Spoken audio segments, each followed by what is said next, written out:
আসসালামু আলাইকুম। প্রিয় একাদশ ও দ্বাদশ শ্রেণীর শিক্ষার্থীবৃন্দ, সকলকে স্বাগত জানাচ্ছি। আজকে আমরা আমার ফুল হাতে দেখে বুঝতে পারছো আমরা কি নিয়ে আলোচনা করব। আজকে আমরা আমাদের জীববিজ্ঞান প্রথম পত্রের দশম অধ্যায় উদ্ভিদ প্রজনন এই অধ্যায়ের একটি গুরুত্বপূর্ণ লেসন পুঙ্গিমোডিফাইটের বিকাশ নিয়ে আমরা আলোচনা করব। আমরা জানি যে সকল উদ্ভিদ প্রজননে অংশগ্রহণ করে থাকে এবং এই প্রজনন প্রক্রিয়ায় উদ্ভিদ তার বংশের ধারাবাহিকতা রক্ষা করে থাকে, কিন্তু ফুলের মাধ্যমে উদ্ভিদ তার বংশের ধারাবাহিকতা রক্ষা করে থাকে। ফুলে পুংস্তবক এবং স্ত্রীস্তবক রয়েছে। পুংস্তবক এবং স্ত্রীস্তবকের মধ্যে যখন পরাগায়ন ঘটে, সেখান থেকে বীজ হয়, বীজ থেকে উদ্ভিদ নতুন উদ্ভিদ সৃষ্টি করতে সক্ষম হয়। প্রিয় শিক্ষার্থীবৃন্দ, আমরা পুঙ্গিমোডিফাইটের বিকাশ অর্থাৎ একটি পরাগ রেণু থেকে কিভাবে একটি পুংগেমেট বা শুক্রাণু সৃষ্টি হয় আমরা সেটির মধ্যে এখন শিখব।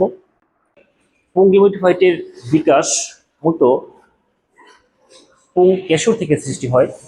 আমরা আমাদের হাতে যে পুংকেশরটি রয়েছে খুবই ক্ষুদ্র, হাতে নেওয়ার মতো না। কোনো কোনো পুংকেশর অনেক বড় হয়ে থাকে। আমরা একটি বৃহৎ পুংকেশর প্রথমে এঁকে নিব। পুংকেশরের অভ্যন্তরে পুংকেশর আমরা জানি পুংকেশরের মতো দুটি অংশ, পরাগধানী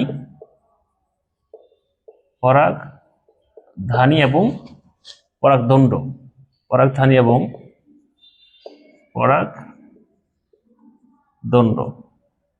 আমরা জানি পরাগধানীর অভ্যন্তরে অসংখ্য পরাগ রেণু তৈরি হয়। পরাগধানীর অভ্যন্তরে আর্কিস স্পিরাল কোষ রয়েছে। সেই আর্কিস স্পিরাল কোষের প্রাচীর কোষ এবং জনন কোষ রয়েছে। জনন কোষ থেকে জনন মাতৃকোষ সৃষ্টি হয়। প্রিয় শিক্ষার্থীবৃন্দ, পরাগধানীর অভ্যন্তরে জনন মাতৃকোষ বা পরাগ মাতৃকোষ রয়েছে। পরাগ মাতৃকোষ বা জনন মাতৃকোষ রয়েছে। এই পরাগ মাতৃকোষ থেকেই বলতো পরাগ রেণু তৈরি হয়। মিউসিস প্রক্রিয়া পরাগ রেণু তৈরি হবে। পরাগ মাতৃকোষ থেকে মিউসিস প্রক্রিয়া মনে রাখতে হবে। পরাগ মাতৃকোষ মানে কিন্তু ডিপ্লয়েড। অর্থাৎ এই পরাগ মাতৃকোষ 2n সংখ্যক ক্রোমোজোম বহন করে থাকে। তাহলে মিউসিস প্রক্রিয়ায় তৈরি হবে হচ্ছে পুংকেশর থেকে পরাগ মাতৃকোষ থেকে মিউসিস প্রক্রিয়া তৈরি হবে পরাগ রেণু।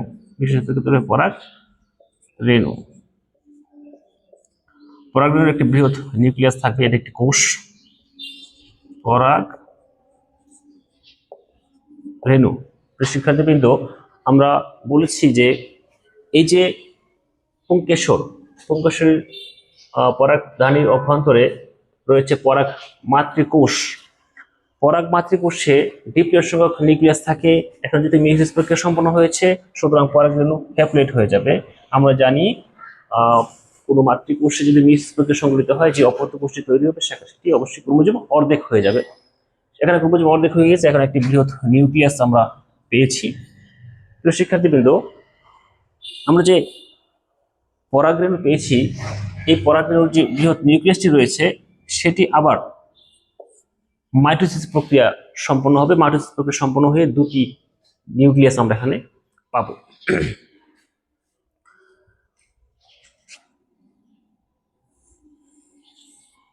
একটি বড় নিউক্লিয়াস, আরেকটি হচ্ছে ছোট নিউক্লিয়াস। ছোট করে দিয়ে দিই। একটি বৃহৎ নিউক্লিয়াস এবং আরেকটি ছোট নিউক্লিয়াস। যে বড় নিউক্লিয়াসটি তাকে আমরা বলছি নালিকা নিউক্লিয়াস, আর যে ছোট নিউক্লিয়াসটি তাকে বলবো আমরা জনন নিউক্লিয়াস। তাকে বলছি নালিকা নিউক্লিয়াস। আর যে ছোট নিউক্লিয়াসটি তাকে আমরা বলছি জনন নিউক্লিয়াস।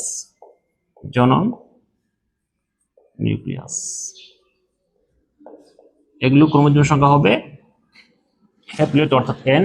ক্রোমোজোম সংখ্যা হচ্ছে হ্যাপ্লয়েড অর্থাৎ n। কারণ কি, এই পরাগ রেণুর যে ক্রোমোজোম সেগুলো হচ্ছে হ্যাপ্লয়েড, এবং এখানে যেহেতু মাইটোসিস প্রক্রিয়া সম্পন্ন হয়েছে, মাইটোসিস প্রক্রিয়া সম্পন্ন হয়েছে, অর্থাৎ পরাগরেণুর নিউক্লিয়াসটি মাইটোসিস প্রক্রিয়ায় দুটি নিউক্লিয়াস তৈরি হয়, অসম নিউক্লিয়াস তৈরি হয়।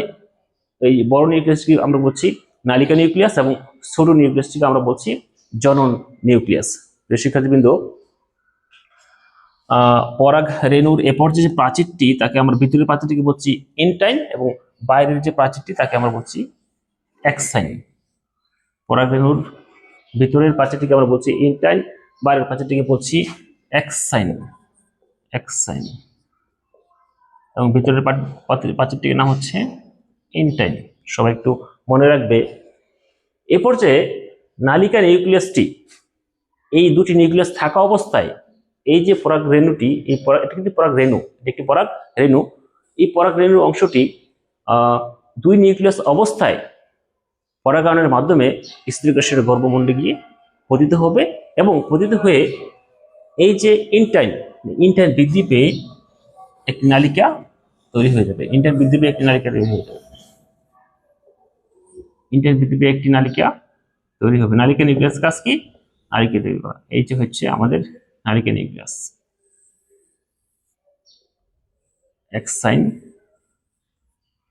এটা হচ্ছে জনন নিউক্লিয়াস। ইন্টার্ন অংশটি বৃদ্ধি পেয়ে একটি নালিকা তৈরি হয়ে গেল, আমরা বলতে পারি এটি হচ্ছে নালিকা নিউক্লিয়াস, নালিকা নিউক্লিয়াস বা নালিকা। প্রিয় শিক্ষার্থীবৃন্দ, এরপর যে আমরা কি পেয়েছি, শুধুমাত্র নালিকাটি বৃদ্ধি পেয়ে, নালিকা নিউক্লিয়াসটি বৃদ্ধি পেয়ে একটি নালিকা তৈরি হয়েছে। এরপরের অংশ আমরা যদি আসি, এরপরের অংশে নালিকাটা আরো বড় হবে, নালিকাটি আরো বড় হবে। ইনটাইন, এক্সাইন আমরা একটু এঁকে নিব। নালিকা নিউক্লিয়াসের কাজ হচ্ছে নালিকা তৈরি করা, কিন্তু জনন নিউক্লিয়াসটি কিন্তু রয়ে গেছে এখানে। জনন নিউক্লিয়াসটি কিন্তু আমরা এখন পর্যন্ত ব্যবহার করছি না। এই যে জনন নিউক্লিয়াস, জনন নিউক্লিয়াস, জনন নিউক্লিয়াসটি এখানে এসে পুনরায় মাইটোসিস প্রক্রিয়ায় বিভাজিত হবে। মাইটোসিস প্রক্রিয়ায় বিভাজিত হয়ে জনন নিউক্লিয়াসটি দুটি শুক্রাণু বা পুংগেমেট তৈরি করবে। জনন নিউক্লিয়াসটি দুটি শুক্রাণু বা পুংগেমেট তৈরি করবে, দুটি পুংগেমেট বা শুক্রাণু তৈরি করবে, দুটি পুংগেমেট বা শুক্রাণু তৈরি করবে। প্রিয় শিক্ষার্থীবৃন্দ, আমি আবার বলছি, পুংগেমেটোফাইটের শুরুটা হবে একটি পুংস্তবক বা পুংকেশর থেকে। এই পুংকেশরের পরাগ মাতৃকোষ রয়েছে, সে পরাগ মাতৃকোষের মিওসিস প্রক্রিয়ায় পরাগরেণু তৈরি হবে। পরাগরেণুটি একটি নিউক্লিয়াস থাকবে, সেই নিউক্লিয়াসটি দুটি অসম নিউক্লিয়াসে তৈরি হবে। অসম নিউক্লিয়াসের বড় নিউক্লিয়াসটি বলবো নালিকা নিউক্লিয়াস, ছোট নিউক্লিয়াসটি বলবো জনন নিউক্লিয়াস। নালিকা নিউক্লিয়াসটির কাজ শুধুমাত্র নালিকা তৈরি করা। পরবর্তীতে জনন নিউক্লিয়াসটি মাইটোসিস প্রক্রিয়ায় বিভক্ত হয়ে দুটি পুংগেমেট বা শুক্রাণু তৈরি হয়। আমরা বলতে পারি একটি পরাগরেণু থেকে কয়টি শুক্রাণু তৈরি হয়? দুটি শুক্রাণু বা পুংগেমেট তৈরি হয়। এখানে আমরা নালিকা নিউক্লিয়াসটি দিয়ে দিতে পারি। নালিকা নিউক্লিয়াসটির কাজ হচ্ছে শুধুমাত্র নালিকা তৈরি করা, হচ্ছে নালিকা নিউক্লিয়াস, এটি শুধুমাত্র নালিকা তৈরির কাজে ব্যবহৃত হবে। তো শিক্ষার্থীবৃন্দ, তাহলে আমরা বলতে পারি পুংগেমেটোফাইট বলতে কি বোঝায়? পুংগেমেটোফাইট হচ্ছে পুংস্তবকের পরাগরেণু যখন নালিকা নিউক্লিয়াস, জনন নিউক্লিয়াস এবং পুংগেমেট সহ একটি পরিপূর্ণ রূপ ধারণ করে, তখন আমরা সেই পরাগরেণুটিকে বলছি পুংগেমেটোফাইট। সকলকে অনেক অনেক ধন্যবাদ।